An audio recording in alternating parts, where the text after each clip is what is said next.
I open the floor for questions and answers. Are there any questions?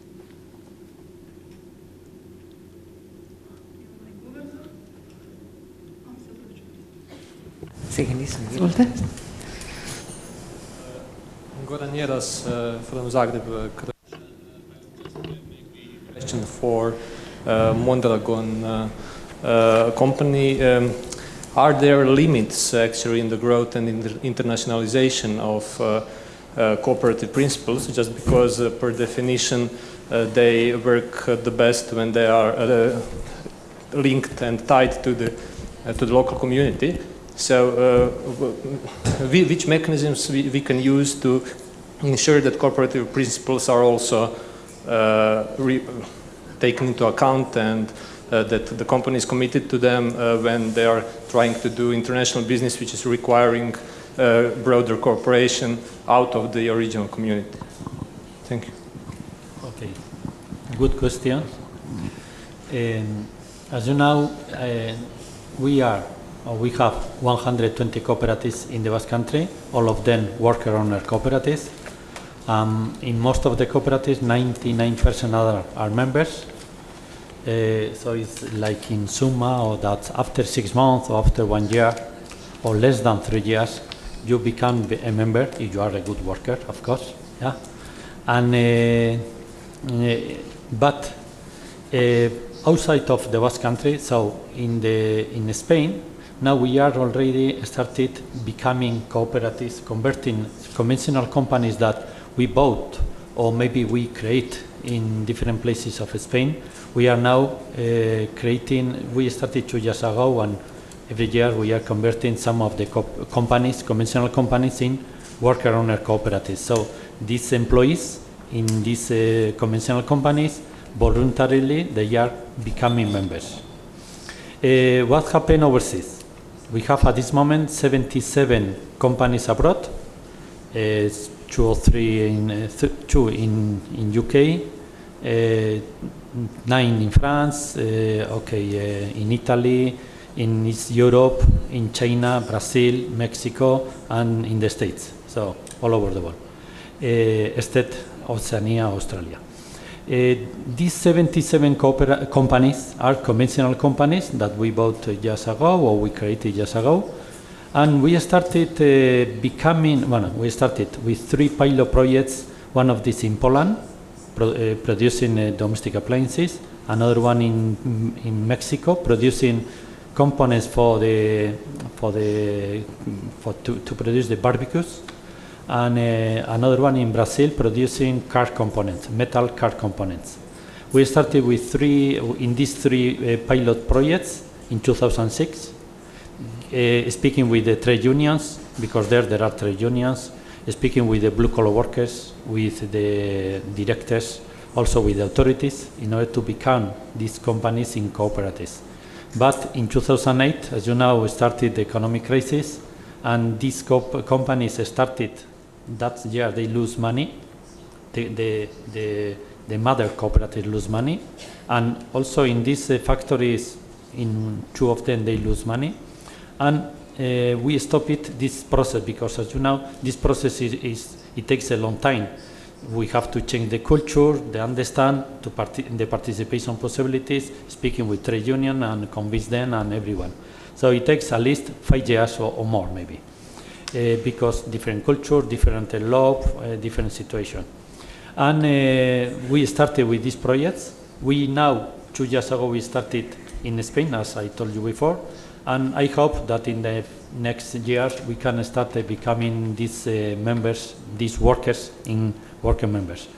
If there is any limitation, okay, well, as you know, as much as distance, the participation possibilities is less, and that's one. And in this case, we have 13,000 workers, employees overseas, altogether 100,000, but 13,000 are overseas. We don't have anyone in Slovenia, but we have in Croatia, in Romania, wherever. And there is a limit, but we think that it will be possible. But now we are very, very not nervous, but thinking that we have to develop more and more, and we have to integrate more and more the cooperatives values inside the cooperatives, because not in all our cooperatives, being 3,000 people or 8,000 or 2,000 people, not all of us, we are very cooperativist. Not everybody is very integrated. So we have started giving more and more learning, cooperative education, and reflecting about this subject, and in order to act more and more in cooperative values. And we think that it will be possible in the future, but at this moment we are stopped in this process. Of course, in all these factories, we are, for example, we have 4 rules. One of these is information transparency. In all the factories, information transparency is the key. Every month, like in our cooperatives, in these conventional companies overseas, they have every month the meeting with the boss speaking about how is going the company. And once a year, they organize the General Assembly, informal General Assembly, because they don't take any important decision.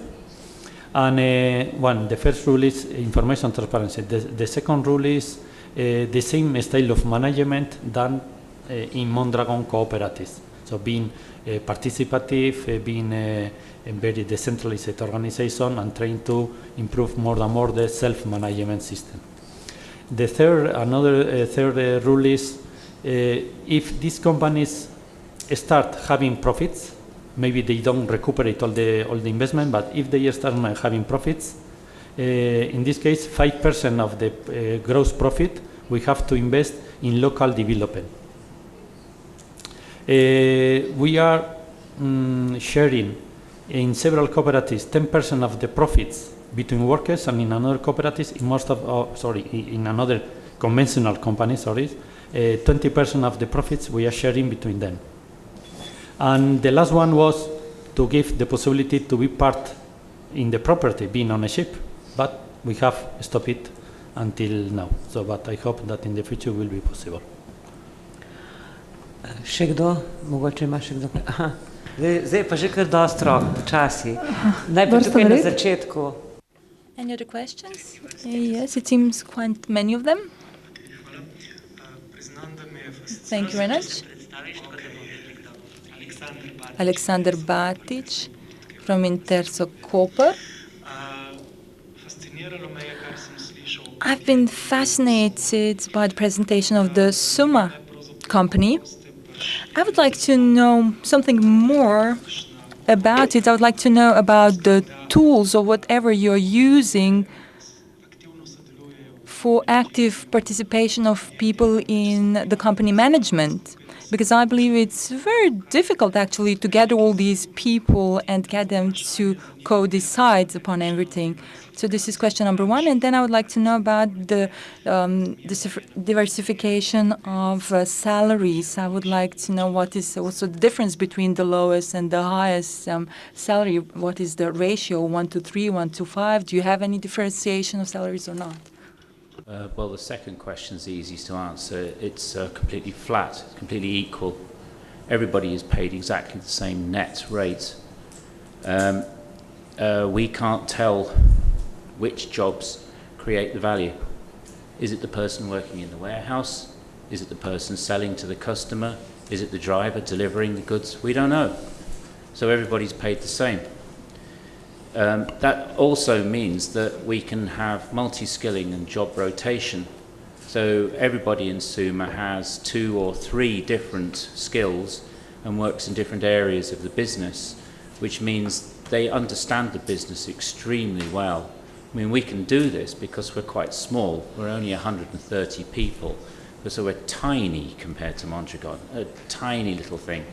The example of Suma is good because it shows how a small, fairly small worker cooperative, one of only a few hundred, can survive in a very hostile economic environment in the UK.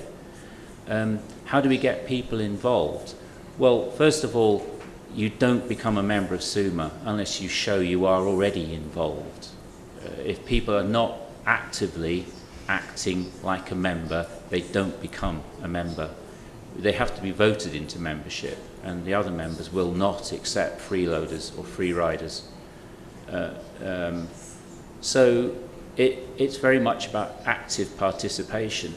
And we do appraisals and reviews, and we will question members if they aren't taking an active part.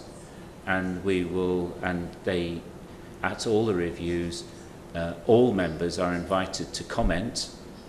So all 130 people are invited to comment on me and my performance as a member at my review. And they'll say, Bob doesn't take any part. Why should he be a member? And we will feed that back to people. Peer review and the respect of your colleagues is very important. Very few people can work in a place where they know that other people don't respect them. Hvala. Tukaj je bilo še eno vprašanje, če se ne motim nekje. Lahko še enkrat roke. Isto vprašanje, da se pomeni, da smo zelo zainteresirani. Many questions. It seems that you are all very interested in this experience. I think that I saw one hand over there. We wanted to put the question to our guest from the UK. Do we have any more time available for questions? It seems not. Well then, if not, if there are no further questions, I believe that we will have plenty more questions after, and we will have an opportunity to have this web streaming of questions. I'm joking slightly. Let us stop here, and we shall reconvene in 15 minutes.